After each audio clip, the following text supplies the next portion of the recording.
बुलढाणा जिल्ह्यात मोठी कारवाई।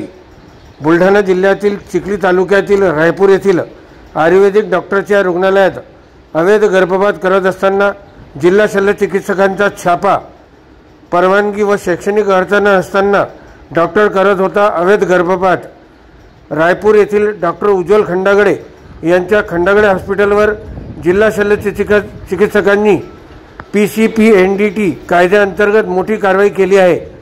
कारवाई दरम्यान भ्रूण अवशेष मिळाल्याची ही जिल्हा शल्यचिकित्सक डॉक्टर दत्तात्रय बिराजदार यांनी माहिती दिली आहे। कारवाई दरम्यान मोठा पोलीस फौजफाटा रुग्णालयासमोर तैनात करण्यात आला आहे। अद्यापही कारवाई सुरू असून यामुळे जिल्ह्यात वैद्यकीय क्षेत्रात एकच खळबळ उडाली आहे।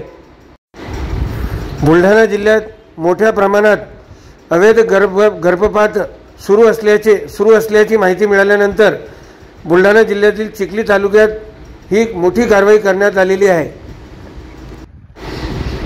या ठिकाणी मोठ्या प्रमाणात पोलीस बंदोबस्तही तैनात करण्यात आला आहे। उशिरापर्यंत डॉक्टर खंडागळे विरुद्ध पथकाची कारवाई सुरू होती। या कारवाईमुळे वैद्यकीय क्षेत्रात मोठी खळबळ उडाली आहे। खबरे शाम तकसाठी अशोक जसवानी, बुलढाणा।